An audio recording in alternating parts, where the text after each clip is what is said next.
രാജിക്കിടയാക്കിയ സാഹചര്യങ്ങളെക്കുറിച്ച് ചട്ടം 64 അനുസരിച്ച് ഇ.പി. ജയരാജൻ നിയമസഭയിൽ പ്രത്യേക പ്രസ്താവന നടത്തി. പി.കെ. ശ്രീമതിയുടെ മകൻ സുധീർ നമ്പ്യാരുടേതടക്കമുള്ള നിയമനങ്ങളെല്ലാം നിയമപ്രകാരമാണെന്ന് ഇ.പി. ജയരാജൻ വിശദീകരിച്ചു.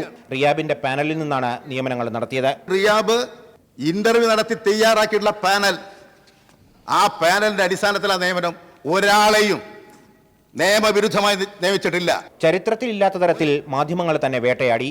ചിലർ തന്റെ രക്തത്തിനു വേണ്ടി ദാഹിച്ചു. ചില മാഫിയകൾ മാധ്യമങ്ങൾക്ക് പണം നൽകി തെറ്റായ പ്രചരണം നടത്തിയെന്നും ജയരാജൻ കുറ്റപ്പെടുത്തി.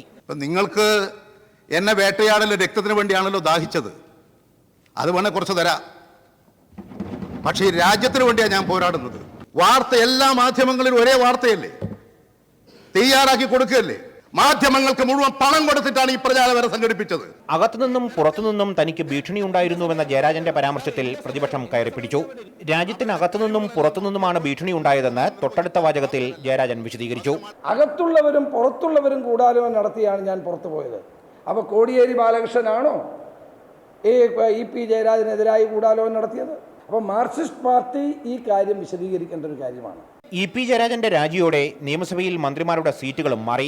ജയരാജനിരുന്ന 2ാം നമ്പർ സീറ്റിലേക്ക് നിയമ പാർലമെന്ററി കാര്യമന്ത്രി എ.കെ. ബാലൻ വന്നു. ട്രഷറി ബെഞ്ചിൽ 2ാം നിരയിൽ ഏറ്റവും ഒടുവിലത്തെ സീറ്റാണ് ജയരാജന് നൽകിയിരിക്കുന്നത്. 2ാം നിരയിലായിരുന്ന പൊതുമരാമത്ത് മന്ത്രി ജി. സുധാകരൻ 1ാം നിരയിലേക്ക് മാറി. മാതൃഭൂമി ന്യൂസ്, തിരുവനന്തപുരം.